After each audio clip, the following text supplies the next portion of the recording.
Good evening, my friends. This is once again Srindar for you. I just want to, talk about a very important topic today. It's human trafficking, and one of my publication is in the pipeline, it's beyond the inclusive possibility, understanding human trafficking in the unexplored directions.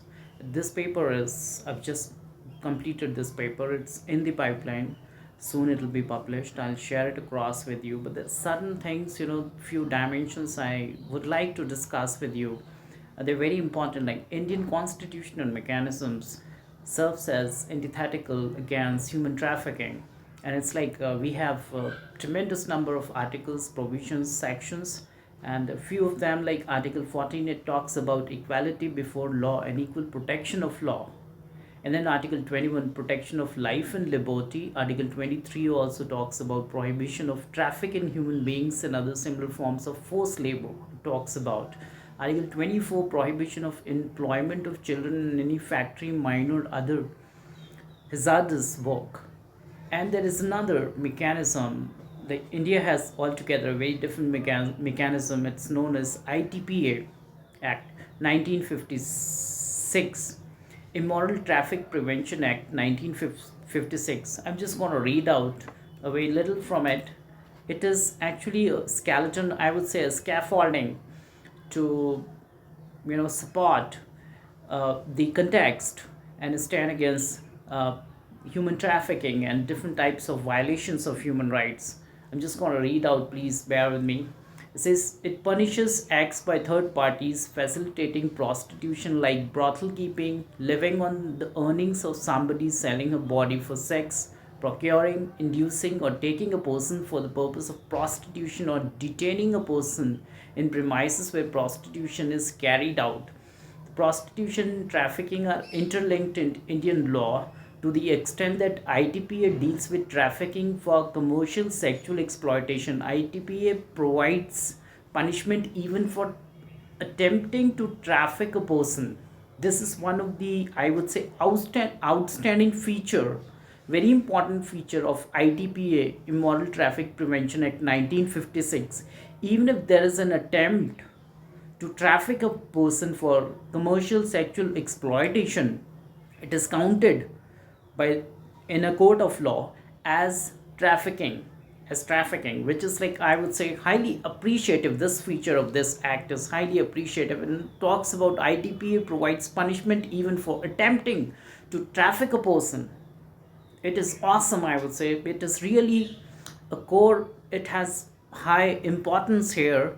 Even attempts like even for attempting to traffic a person for commercial sexual exploitations is counted as trafficking activity, which is like criminal, and it is dealt under IPC, Indian Penal uh, Code.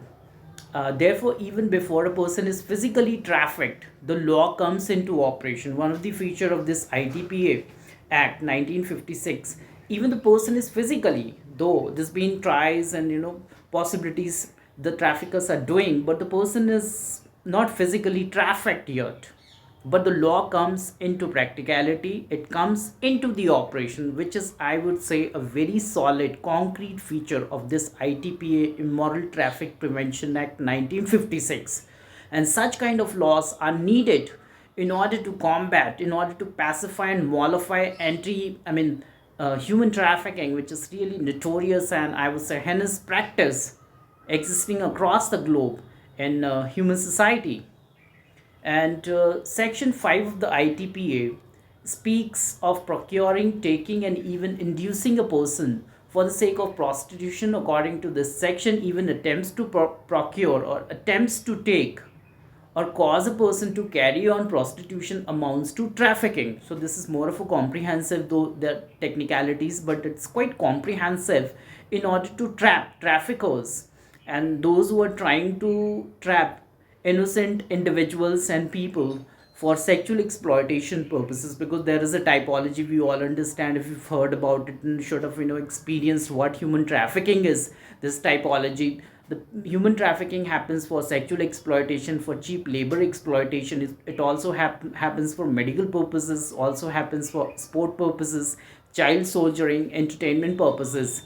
but one of the two reasons, like one is sexual exploitation and cheap labor purposes, why majorly trafficking happens and why people are trafficked, mainly for sexual exploitation and cheap labor purposes. So this is what the findings of my research also, with qualitative and quantitative good number of good amount of data. So I'll be rolling it across once the paper is published. I'll share it with you, but that good dimensions we need to understand, and it's like some sort of thing, kind of antisocial activity which we must learn about and keep ourselves aware and others also, so that this uh, social pathology can be handled and can be, we can combat the social pathology, because it's really nasty and it's painful and deplorable situation existing even in today's modern situation, where people are being trafficked for different stupid and sinister purposes. It should not happen. We need to agree, we need to stand personally, no matter what professions we are into, no matter what dimensions we are into. Maybe we may be in academics, we may be researchers, we may be in technical fields, we may be, I don't know what different possibilities are there, people are, they've been putting their hands into. But we must against such kind of sinister, dubious and monstrous social realities, and human trafficking is one of such social reality. It should not be practiced, it should not be experienced in our human society. Hope I've made some points. Thanks a lot for listening, watching. This is Dr. Surendra Kumar.